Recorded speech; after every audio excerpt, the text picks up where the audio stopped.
Boa tarde, presidente.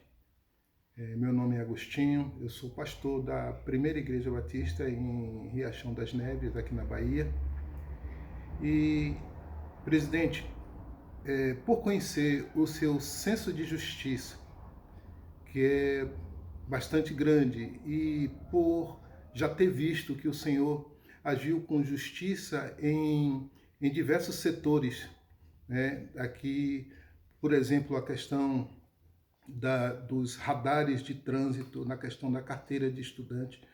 Nós vemos o Senhor corrigindo muitas injustiças, apesar que muitas das vezes elas não prosseguiram, não pela sua intenção, mas pelo seu empenho. Pelo menos a gente sabe que o Senhor é uma pessoa justa. E visando isso, presidente, eu gostaria de historiar aqui rapidamente, para não tomar muito seu tempo, o senhor é uma pessoa muito ocupada. Eu gostaria de historiar aqui uma situação que eu gostaria de buscar da sua justiça. Presidente, eu tenho uma filha que ela sonhava desde criança com a medicina e ela foi uma ótima aluna durante o seu tempo de escola, sempre estudou em escola pública, mas quando chegou na altura dela cursar a medicina, na época, por volta dos anos 2003, ela simplesmente não tinha, aqui no Brasil, muitas faculdades de medicina, e a medicina era muito elitizada, era muito difícil, e nós morávamos no interior. E em função disso, minha filha ser muito nova, na época, né, eu não quis mandá-la para fora daqui da Bahia. Ela fez o curso de fisioterapia. Terminou o curso de fisioterapia, passou 2 anos trabalhando como fisioterapeuta, mas havia a questão do sonho, o sonho da medicina. E ela um dia externou isso para mim em lágrimas, e nós, como pais, tentamos produzir a realização desse sonho dela.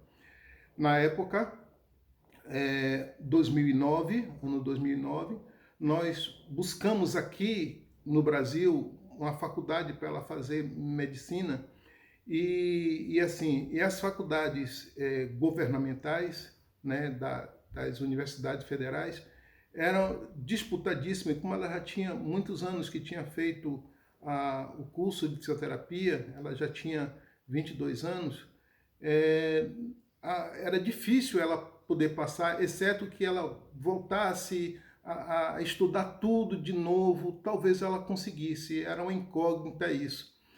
As faculdades, tentamos uma faculdade de medicina particular, e naquela época a faculdade mais barata do Brasil era a Faculdade Baiana de Medicina, que custava por volta de R$ 4.000 a mensalidade, que era completamente inviável para mim. Eu sendo pastor, salário pequeno, não tinha condição de suprir essa necessidade da minha filha. E, em função disso, nós verificamos que no exterior era mais em conta, mais barata. Então, nós enviamos a nossa filha para a Bolívia. Ela cursou a faculdade na UCEBOL, ela fez medicina na UCEBOL, é uma faculdade cristã em Santa Cruz de la Sierra, mas ela foi fazer lá não por uma questão de, como hoje a gente vê todo mundo, as pessoas indo para o Paraguai, indo para a Bolívia, por conta de querer fugir daqui do Enem e tudo, que hoje já tem faculdade de medicina à vontade. Inclusive, nós temos um outro filho que já está na faculdade de medicina federal estudando, mas na época dela não tinha. E a única forma que nós encontramos para realizar o sonho dela foi justamente isso, mandar ela para fora. Ela cursou, quando terminou, por volta do ano de 2015, né? Ela formou-se em 2015, e lá ela foi, dentre 354 alunos, ela foi a 8ª melhor aluna da faculdade, o CEBOL. veio para o Brasil, fez internato aqui no Brasil, né? E em seguida, depois que terminaram as tramitações de documentos, né, para trazer para cá para o Brasil, quando se concluiu isso, simplesmente ela só teve um revalida, que foi em 2017. E aí que começa a injustiça dessa história, a grande injustiça dessa história, porque a prova que foi feita para a primeira fase do revalida foi uma prova de 100 questões, no qual ela acertou 83 questões, 83, presidente. Por conta de 2 questões ela não passou, porque a nota mínima exigida era 85, ou seja, 8,5. E isso foi exatamente no ano de 2017, que nunca tinha acontecido. Sempre a nota do revalida era nota 7, nota 7,5. E nesse ano aumentaram substancialmente essa nota, que foi algo muito injusto. Ela, assim mesmo, acertou 83 questões. E eu achei isso muito injusto. Em seguida, hoje ela trabalha no Mais Médico, já vai completar 3 anos que ela está no Mais Médico. E aí já vem a segunda injustiça. Por quê? Ela trabalha 3 anos atendendo, cuidando de pessoas, e não é porque minha filha não, mas é uma médica excelente, excelente médica, né? E chega agora, já o contrato dela já está para concluir, e assim, não sabemos se vai ser renovado, mas se não for renovado, depois de 3 anos trabalhando como médica, ela não pode mais trabalhar como médica. Você entendeu? Como é injusto isso? Como é injusto.